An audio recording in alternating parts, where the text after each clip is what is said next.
Oh, sorry, we just took the mic work off. Hey, ladies and gentlemen, welcome to Unpopular Review Entertainment.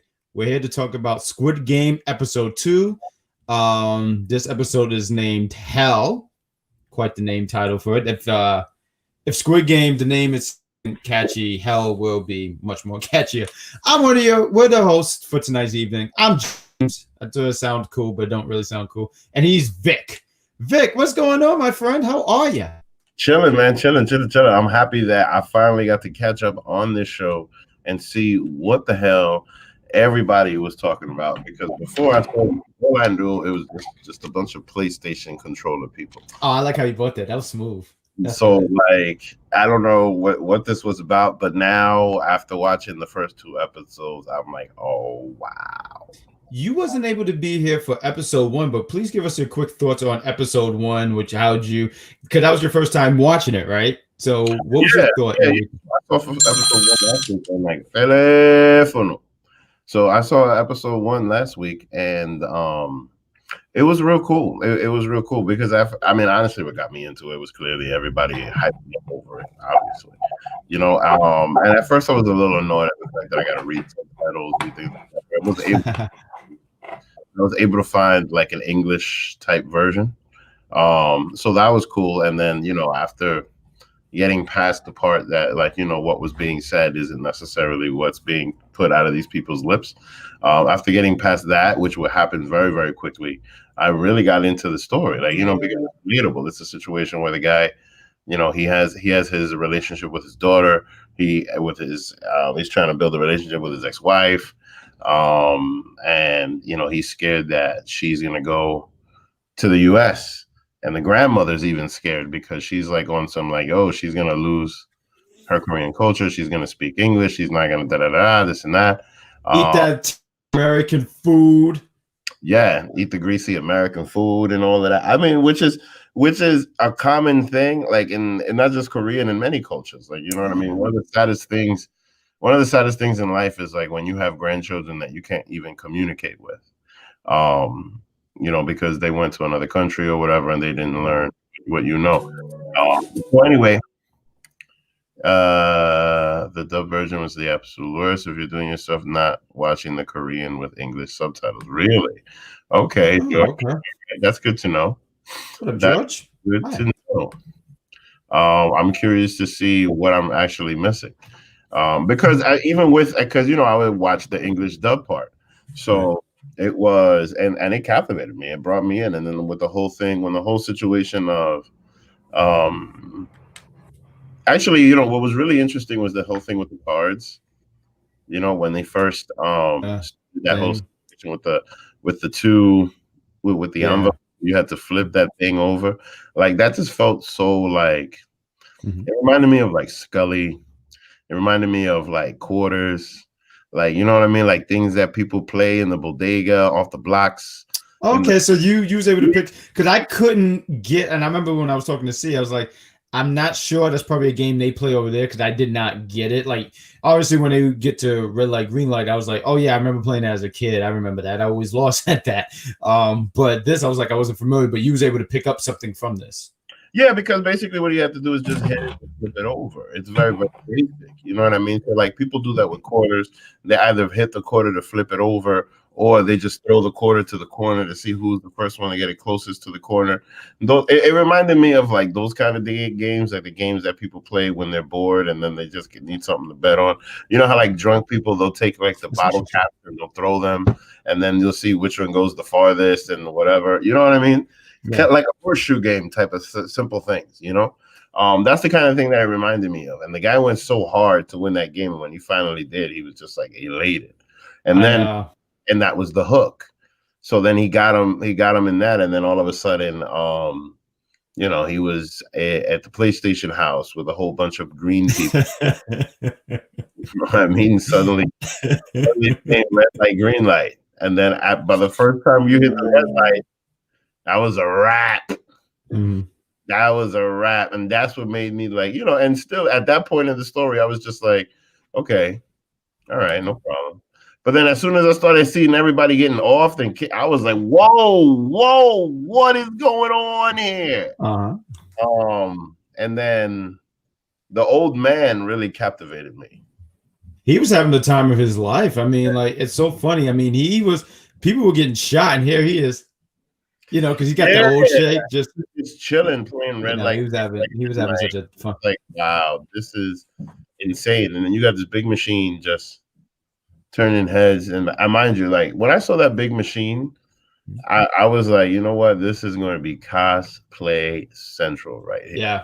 Well, when I went to Comic-Con, there's going to be like 5 of these chicks. When I went to Comic-Con, I didn't see that. And not to say that I necessarily saw, but I know when I was looking on their Instagram, a lot of people did have the sweatsuits in the show. So, yeah, I mean, it's already being a phenomenon. And I'm pretty sure next year, like I think they didn't, maybe there was someone with the creepy doll. Maybe there was one. I didn't see it. But the sweatsuits were definitely big with the numbers and stuff like that. See, I didn't even pay attention because when I haven't seen it yet by the time I got into Comic-Con. So I guess I just didn't pay attention, but I guess I don't remember. As a matter of fact, I think I mean, it's so big now.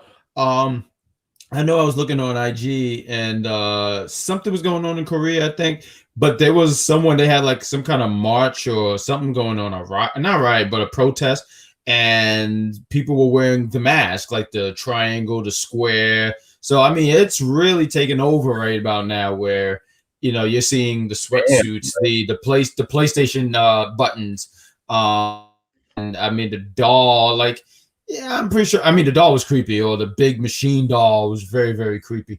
But what did you think about before we go on and move on to episode 2? So your thoughts on episode 1? Did it reel you in, or was there something like I gotta see more? No, definitely, it definitely reeled me in. Like one of the things that I'm having trouble with right now is not continuing. You know what I mean? It's one of those shows that it hooks you and you want to just continue watching the episodes, which is something that I did with Invisible. But for the purposes of this show, I want to keep everything fresh. That's good.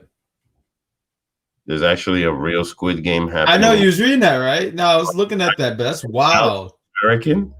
Damn. But you know what? To some people, 10,000 American is a lot of money. I don't care what the money is, but when you're talking about like, hey, look, because see, I grew up in the era of when I was watching reality TV, like Flavor of Love. When you got eliminated, you just got sent home. Can you imagine if Flav or Big Rick started shooting people up in that mofo? Like Big Rick comes out of nowhere and said, "Sir said you have been eliminated," and you just snapped your neck. Like, what? I'd be kind of creeped out. I wouldn't want to watch Flavor of Love after that. So seeing these people, like, I'm reading what George just said, like there's an actual Squid Game coming on. Seeing what Squid Game is, no, thank you. I'll somehow pay back people somehow, some way. But let's talk about episode 2. I mean, let's get into it. Pogs. Huh? George brought up a really good analogy. I mean comparison. Do you remember Pogs? Oh, he was reading the thing. No, I don't remember that. What was that? Pogs were basically these little little circles, right? And they would have all kinds of different images on them. Right. And these little circles, basically the way that you play them is literally just like that, where you would either just throw one on top of the other, try to flip it over or something like that. And then if you won the match, you would keep the pog. So basically, like every single time that you would have a match with somebody for your pogs, and then you would just collect pogs like that. That's basically what the objective was of winning that game. But the fact that he brought, mind you, this was like 94. You know what I mean? Like this was like right before N64 and PlayStation type thing. Yeah. And he really just brought it back. Anyway, before I stretch this out, let me shut up.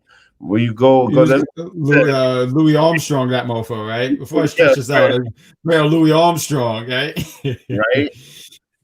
So starts off with the dead bodies. I mean, this was a hell of a way to start the episode. It starts off with them. They're like at a morgue. And you see, like, they put the bodies in this casket and they're putting it in, like, they're going to burn the bodies. This creeped me out. Like, this really creeped me out because it's, like, such a fear. Like, if I'm dead, I want to be dead.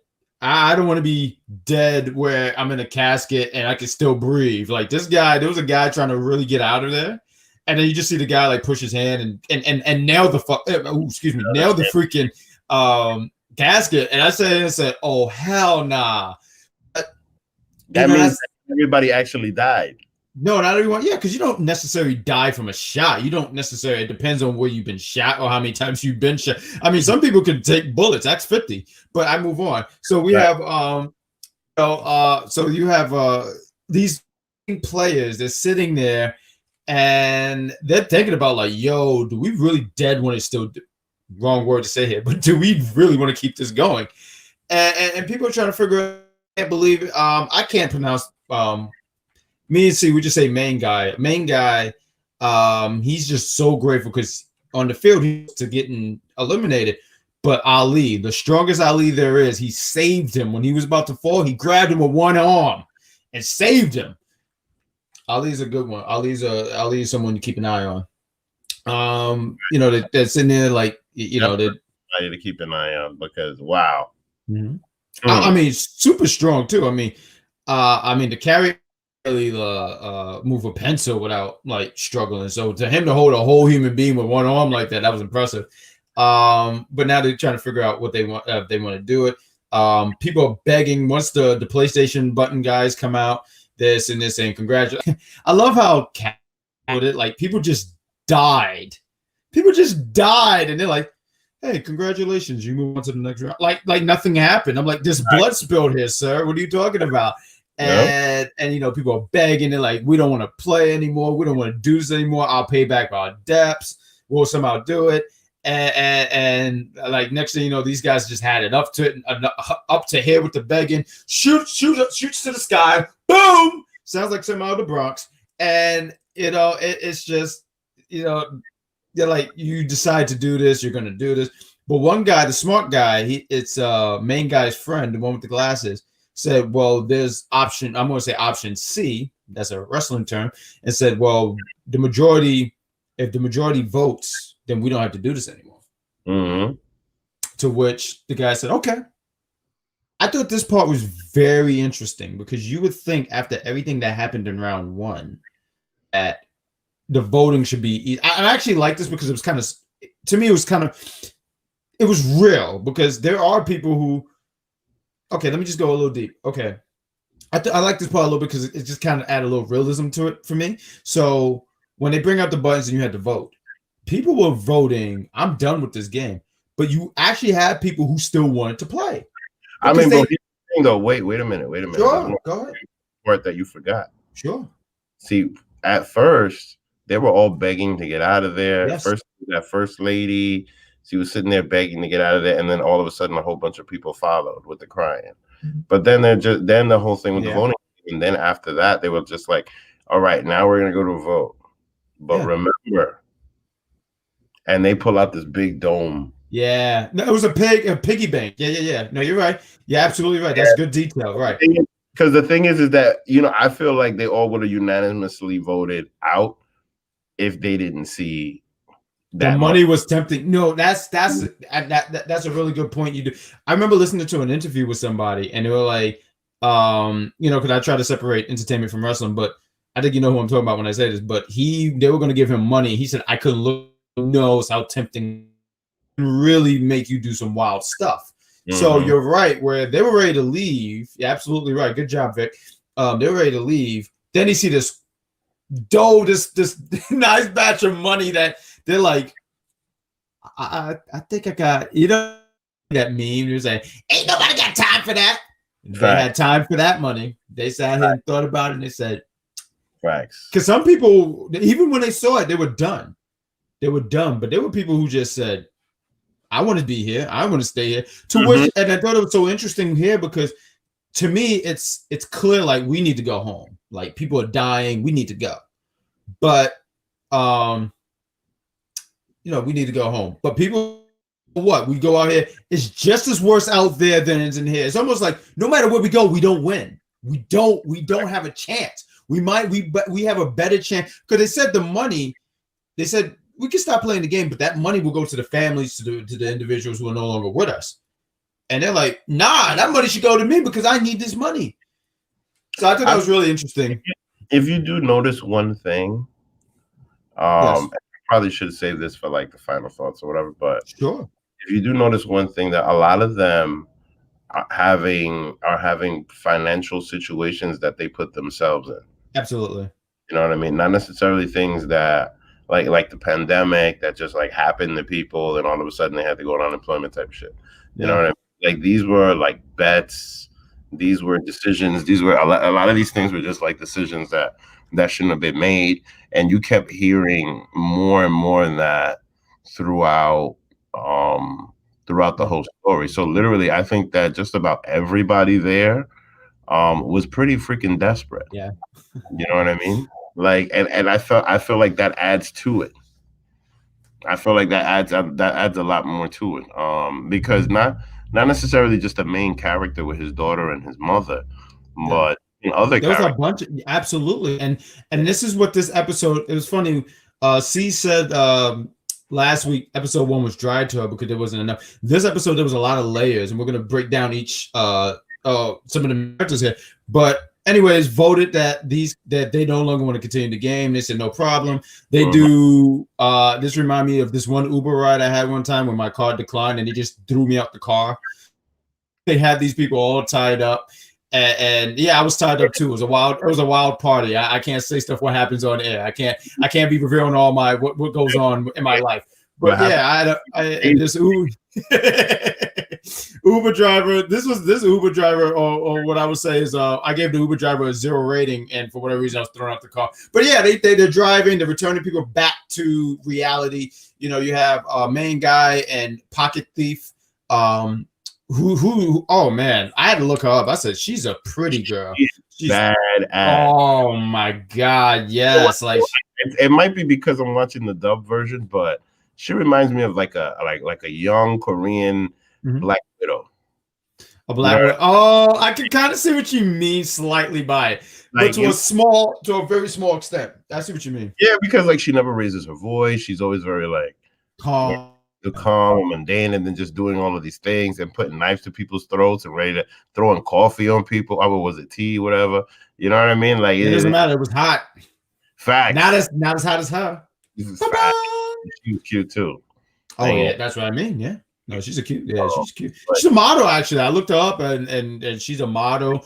Tall girl too. She's 5'9". I said, wow, she's a tall girl. But yeah, you know, him, her, and main guy's thrown out. Same thing with main guy's friend and Ali. They're thrown out. I mean, everyone's just pretty much returned back to society. Ali shocked me. Oh yeah, well, I want to save that. Give us. I know what you mean. Yeah, I want to do that. But I know exactly what you mean. So everyone's returned back to society, and they're just trying to because now the game is over. Main guy goes to the police. He wants justice to be. He wants justice because he said he's like, you know, people died. He went to the officers. The officers don't want it. The officers don't believe him. They think he's just some wild drunk. He shows them the card. They call this card number, and it's a woman that picks up. I mean, these people at the Squid Game, the people who does all that, they're so freaking smart because they probably knew this was going to happen. So either they was able to have a woman there, or they were able to transfer the lines. I don't know what they were able to do. I thought that was really interesting. He's trying to tell everyone what's going on, but they don't believe it.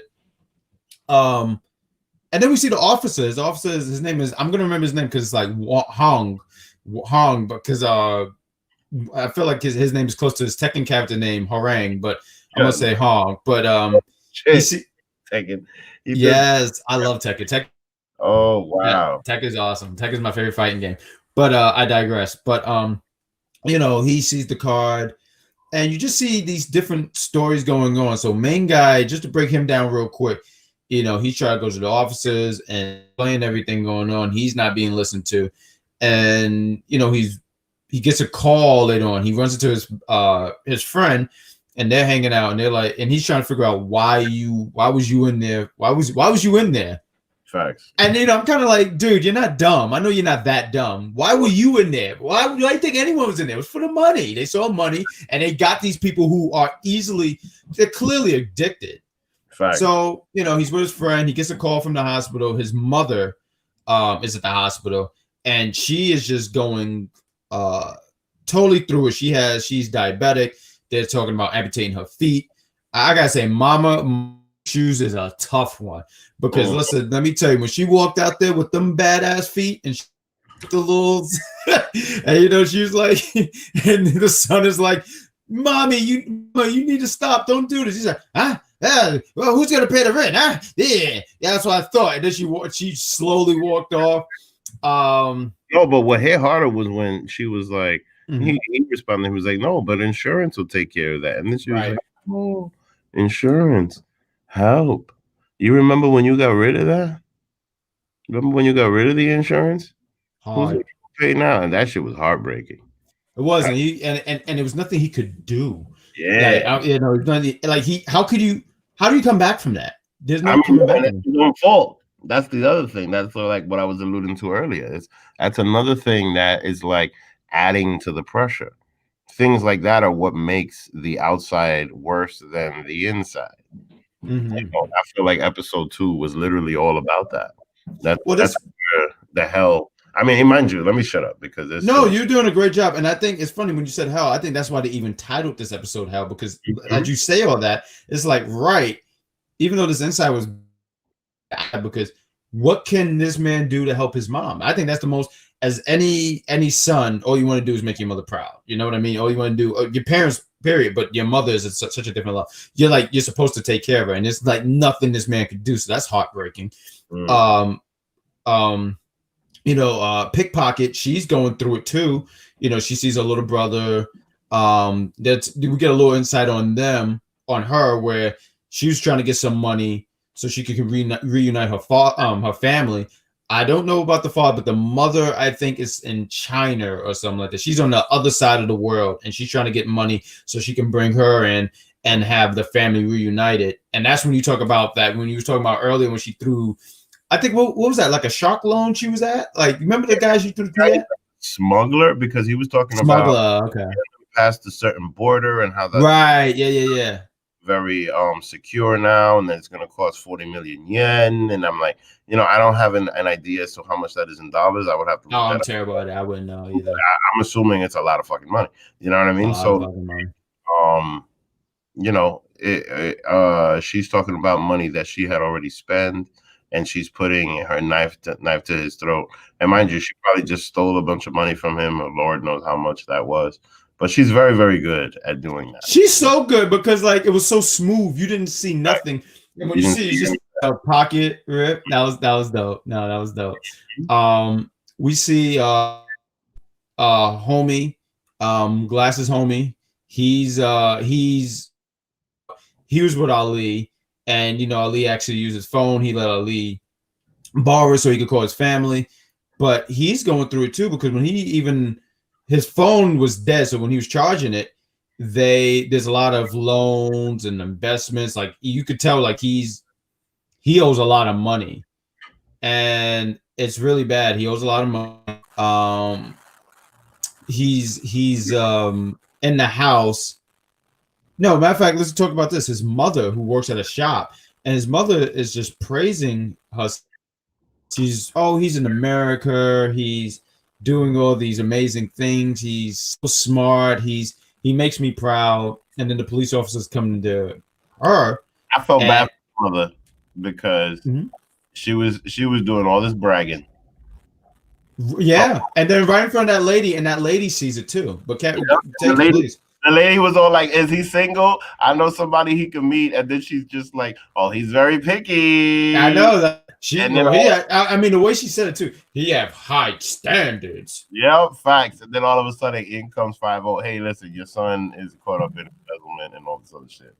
I'm just like, wow. And the mother, and she's taken by surprise. She's like, no, you got the wrong person. And the police they're just trying to, like, look, I know you love him, but if he doesn't, this could get worse. I mean, I think it wasn't even millions. I think it was billions that he owned. I mean, owed. I'm just saying, geez, Louise, man. I mean, just a lot. I mean, even the spot where you see him in the tub and he's just sitting there and he's drinking. I didn't know what we were going to see because, when you read the thing, like what this is, like a drama, they're talking about contains violence, stuff like that. Suicide. I saw suicide. I was like, oh, man. So I didn't know where we were going to go with this. But when you see him in the tub and he's just sitting there drinking, he gets up, and then that's when he gets the card again. So, because these people knew. They're like, you know, you want to be back here. You know, you want that money. You know, you're weak.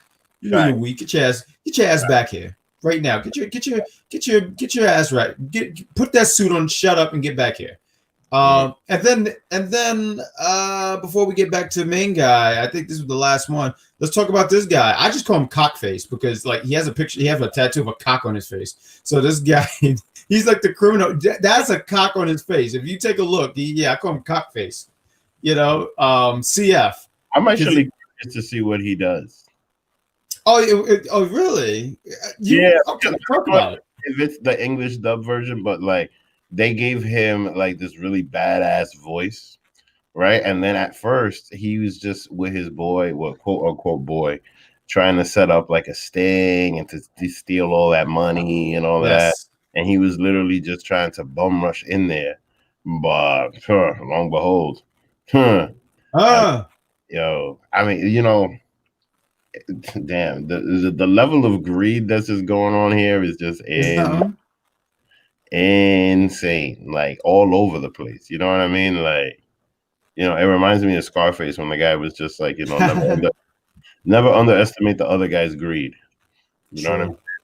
Like, and that whole situation was crazy. But I'm very curious because he comes across as like one of the most badass characters in the thing. Because he's apparently like a mob boss or whatever, but then he got from RPJ's iPhone. You know what I mean? Hey Siri, how you doing? But yeah, man, I'm very, very curious to see what happens. But then at the same time, like clearly we're gonna see a whole bunch of people coming out of their element. And we already saw a little. Oh yeah, we definitely already saw a little bit of that. I mean, like, you know, especially.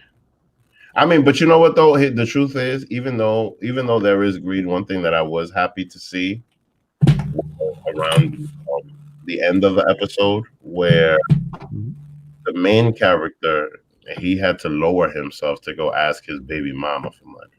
Yeah, I was gonna get to that. Go ahead, please. Please talk. Am I jumping the gun? Huh? Am I jumping the gun? No, you're good. That's what I'm saying. Take it from here because I wanted to mention each character because there was like a little bit of development, a little background on where these characters came from, and this episode was able to flush out some of that stuff. And I was hopefully we've done a great job doing that. But please take over. I mean, but no, like when he had to lower himself to literally go ask his baby mother for the money, right? And then, you know, when he saw his daughter out of embarrassment ended up running out of there. And then the father and then the stepfather yes, literally comes out with an envelope full of money. He says, thank you. And then he's like, the stepfather's really like, all right, we're moving to the US. Don't contact us anymore. Throws the money and smacks him in his face. He duffed him. That was probably like that guy hit him with a nice one piece. Sometimes all you need is one piece. Sometimes you need is just one biscuit from Popeye. That's it. Because two might kill you.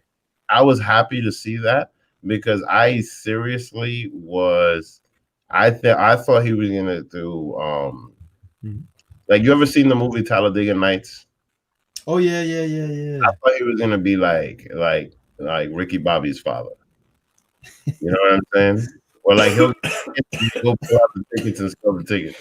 You know what I mean? That's what I thought he was going to do. I thought he was that greedy. You know what I'm saying? Like, I thought he was going to just, you know, lower himself, but then he actually has some integrity. Yeah, some pride. No, he has some pride. And I think it bothered him when his daughter saw him like that. He definitely. But I'm sure that, like, if she knew the details, she would understand.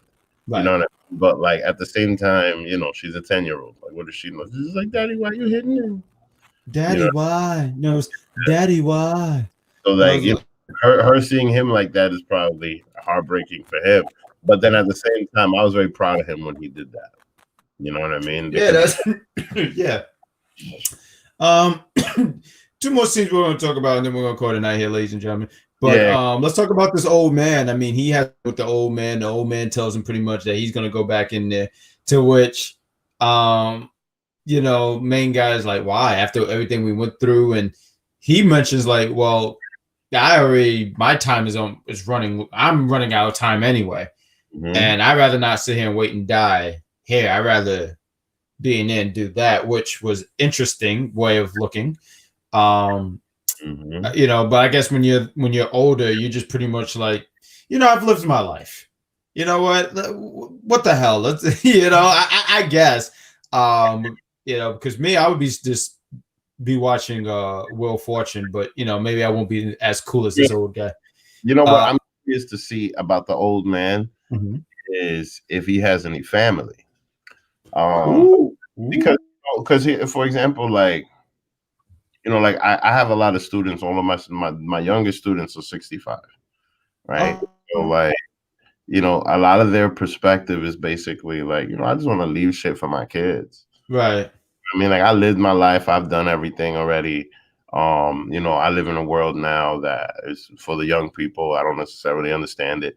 And Right. I'm doing shit for my kids so they could be good, da da da, this and that. You know what I mean? So I'm curious, like, what his motivation, like, since he's talking like that, what his actual motivation is for the money.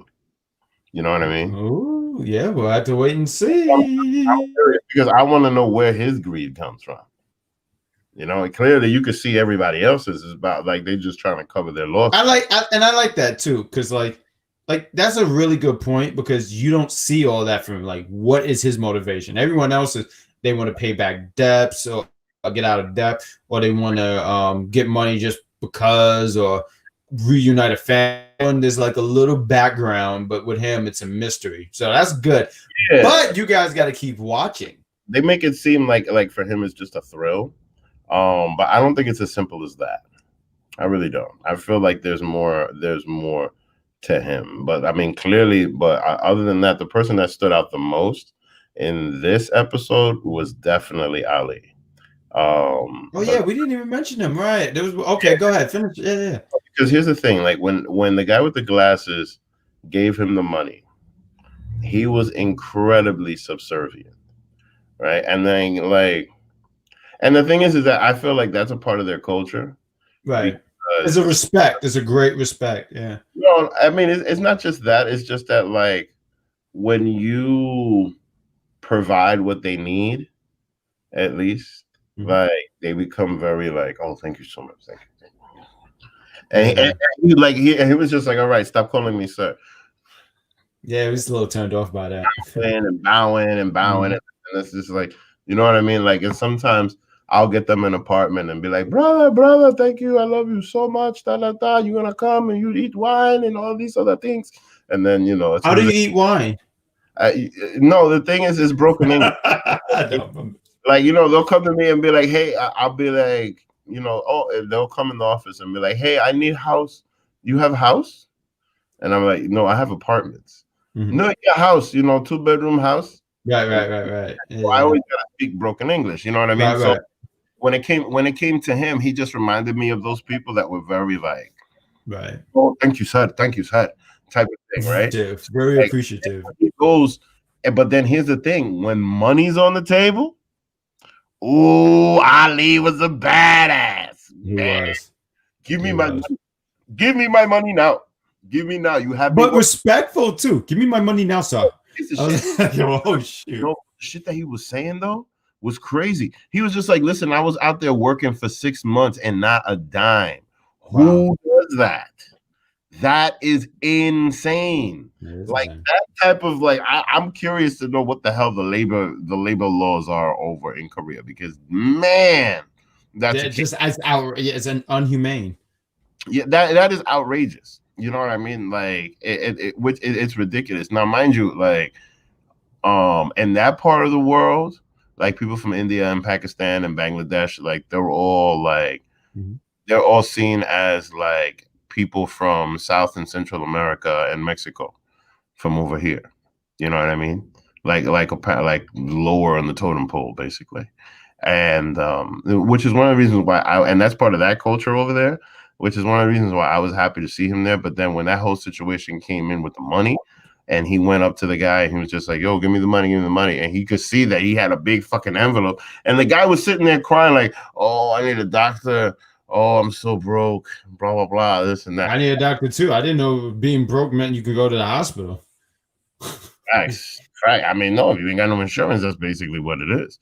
Yeah. But But the thing about it is just that like that whole situation was very shocking to me because the way that it happened, and mind you, when the guy crushed his hand on that machine, and then Ali just saw that envelope on the floor, and he stopped being such a caring guy Oh yeah, at that moment. He he became King Ali. and ran He took that sucker. to make way for Prince Uh, Ali. Now, ah, the only thing that I missed, and I don't know if you got to see it, because on the version that I saw when he was talking to his wife, there was no subtitles, so I didn't know what the hell he said to her. oh really? No, because I have the things and they was language, and he pretty much was saying, "Take the money, go. I gotta take care of business here, but you and the kid go. I love you," and stuff like that. So it was pretty much just saying, because I think he knew like they're gonna be coming after them, Yeah. or something's gonna happen, so he had to go. To which this Probably okay. back into the game because of that. That's wild. Okay. Yes. So we get to the last scene here where this is after main guy after he slugged stepdad, and he's walking, and now the cop I mentioned earlier, he's looking for his brother. But as he's looking for his brother, he realized that the card that his brother had is the same card that the main guy got. So he finds Main. He goes to the precinct, and they give him the information on who this guy is. And when he runs into the main guy, he's like, "Hey, sir," keeps asking him questions about, to which main guy tries to push it off and said, "Oh, I was drunk when I said all that. Don't pay it no mind. I just found the card." And he's like, "You could help me with this." And he said, "What?" To which he says, I mean, when you see it, it almost felt bad for him, because he almost feels like, I guess he almost feels very useless. And he's like, "What help could I be for anybody?" To which he pushes off cop dude. And as he's in the house, that's when he gets the card. And there was no way Squid Games was going to end in episode 2. You guys knew that. So we're going to go into episode 3 now, knowing that the Squid Games are back on and all these participants are back. And these are the following things you need to know at this ending. We're going to wrap it up here real quick because we've gone pretty long. We have pretty much all the return. The participants who stepped away are back. Cop dude is on to, you just turned to a circle. Vic just turned into a circle. I'm going to finish it up here, ladies and gentlemen. You still there, Vic? Yeah. Oh, okay. You just turned to a circle. I didn't know what was going on. I'll say you normal. That's weird. Okay. My bad. So the cop dude is going to follow them. So that makes stuff a lot more interesting, because it's like he's on to them. And while the participants are back, and once again, from Uber experience, I've had this happen where gas was coming from the air, and I was just, they do that thing. But the girl is onto them. Black Widow, she's onto them. She held her breath. Nice. For all of this. So she's staying up for this. So episode 3 should be really intriguing. I didn't that. Okay. Yeah, no, because at the end, when everyone is like, you see them and they're all passed out and stuff and looking like someone who hung out with Bill Cosby, you just, when you look at her, you could you could tell like this, and then she opens her eyes and go and does like that. So she's aware of it. So there's a lot of stuff that you was able to digest here on episode 2 going into episode 3. Episode 2 I thought was really good because you had a chance, and then this is our we'll do final thoughts. I'll let you talk, Vic. I just 20 seconds. This episode I liked about it because you got a chance to flesh out these characters, get an idea who these characters are. So going on, you kind of get the idea what the characteristics are of said character. Vic, what did you think about episode 2?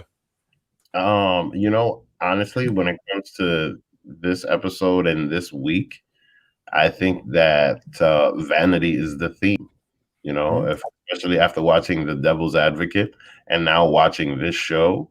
It's like the theme of the week. And I'm very curious to see how greedy everybody gets, because now, now it's not just necessarily about the money. It's about solving people's problems. And all of these people have major, major problems, and this is life-changing money. Yep. So, and then here's the other thing. I'm sure that they're also aware of the fact that as people are getting eliminated, the pot gets even bigger. So I'm very curious to see what happens when they start turning on each other. Oh yeah, no, definitely. It should be I can't wait to do episode 3 with you guys next week. Next week, probably all 3 of us will be back on air, the 3 of us again. C couldn't make it, but she'll probably be here next week. But I'm for tonight, I'm Jack Games. He's Vic. Hopefully you guys enjoyed this review on Squid Games. We're going to be on Squid Games episode 3 next week, and we talk about I think the game is going to be quite sweet. So I guess we just I guess we said our final words, and we just say thanks for watching, and good night, ladies and gentlemen. Good night, everybody.